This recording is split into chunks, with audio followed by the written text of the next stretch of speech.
said young.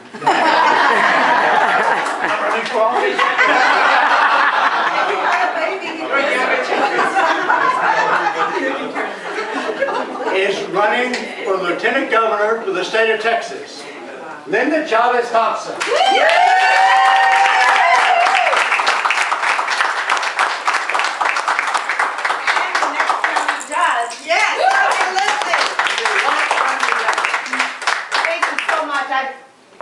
A politician is always ready to make a speech, okay? But they said, I said, do they know I'm coming? Because I don't usually go where people don't want to see me, or where I haven't been invited. And so Fred Cantu, who's on my staff and working here, he says, well, they said you'd be more than welcome. And I said, okay, well, I hope they know I'm coming. If not, then they can just throw me out. But as a politician, I'm always ready for a speech.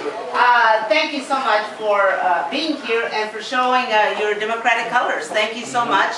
And I'm getting some very good reports. Yesterday, I was in Mercedes. Today, I was in Edinburgh, and then in Donna and Far, and where else have I been? I've been to quite a few places, but I'm getting some very terrific news from turnout in some of these early voting places. In one particular place, it talked about almost a 50% increase in first day voting. So this is absolutely wonderful.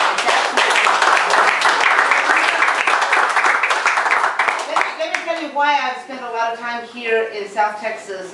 When I filed for office on January the 4th and signed over practically all of my savings to sign up for a position, not knowing if I was going to have a single penny to run for the race, but I signed over because I wanted to make a difference in what's happened to Texas. And I think all of you who have seen the election in the last 10.5 months and who I'm sure spend your time worrying and figuring out ways to get good people elected to office know that Texas has changed so much. It has changed dramatically.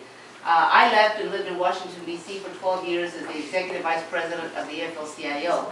When I came back to Texas, I knew there was something wrong. There was something wrong in Texas and I couldn't quite put my finger on it because it had changed so much from the Texas that I knew when I left in 1995.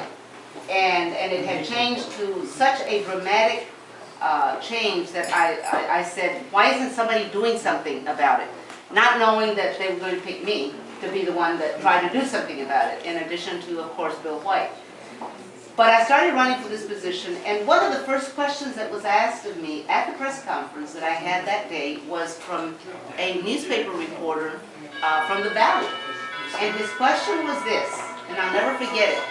He says, if you're running for office and you win, will you be like all the other politicians and forget about South Texas once you win?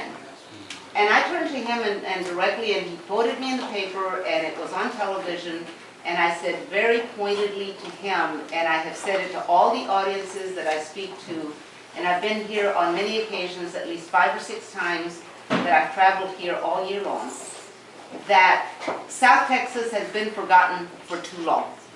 You need somebody that speaks for you. I don't come from South Texas. My family, I have family members that came from this part. I have relatives that have lived here. I have, you know, we're family. But I also know the struggles that you and your families have gone through because that's what my family and I had to go through. I'm the daughter of cotton sharecropper. I worked in the cotton fields of West Texas at the age of 10 to the age of 20. And so I know what it is to work very hard. So when I made that promise, it is a promise that I intend to keep, that if I'm elected Lieutenant Governor, and if South Texas turns out in the votes that we need to get, your voice will be heard so loud that every, is there any kids here? No. Every friggin' politician that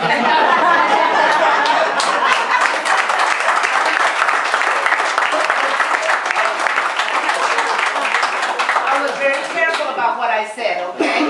Every politician that sees the numbers that you can increase in South Texas will hear South Texas's voice loud and clear.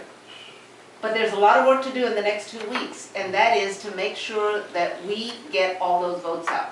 Because it isn't just about electing me, it's about electing Bill White, it's about electing some people, your local candidates here, that can change and begin to make the changes that need to be made here.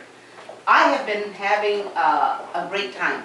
I won't tell you that it hasn't been challenging. It has. I won't tell you that it hasn't been frustrating. It has. But it has been exciting. It's been the wildest dream that I've ever gone through, although there are times that it's been the wildest nightmare that I've gone through, and sometimes both at the same time. I've lost my doggy. He doesn't love me anymore. I'm never home. And he gets back at me, and the way he gets back at me is he chews things that smell of meat. He just chews them up and says, so there, you know, because I've gone so much. But I have found it to be so much fun. It has been very exciting. I have met some very, very wonderful people here in South Texas who have made me feel at home. I feel so much a part of you because your history is part of my history. You struggle every day to make things better for your families. You want a better life for your children. You want a better education for them. And right now, with the leadership that we have in Austin, Texas, with Rick Perry and David Dukehurst, we don't have a voice in Austin, Texas. Well, I want to be that voice. If I get into the lieutenant governor's seat, you can rest assured that I'm going to look at every which way that I can help you here in South Texas. So I appreciate the opportunity to speak. I want you to elect John Wood, your county judge.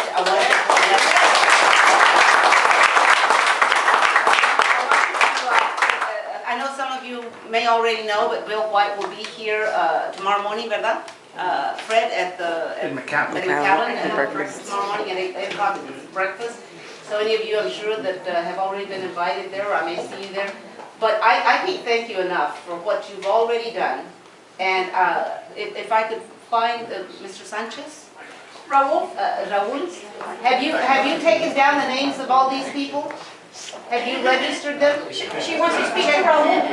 No, the reason I'm saying that is because if you sign them in, we can hold them accountable because we know where to find them, okay? We need to go find them and see how many people they took out to vote. But thank you all so very, very much for the opportunity to speak to you. You can rest assured, soy su gente. I tell people, I know 3 languages. Inglés, español, y no me hagan enojar. Because I've had plenty of experience where people have made me angry, and I have gone out and showed them what real political work is all about. I've taken out sheriffs, not Democratic sheriffs, Republican sheriffs. He made me mad, and he treated his workers badly, and I went after him, and we got him defeated. So that's why I'm saying English, Spanish, and don't make me angry. So all I'm asking of you is double your efforts, do everything you can to get your good candidates elected, get as many Democrats out there voting for the Democratic ticket. And thank you again so much for the opportunity to say a few words to you. Muchísimas gracias.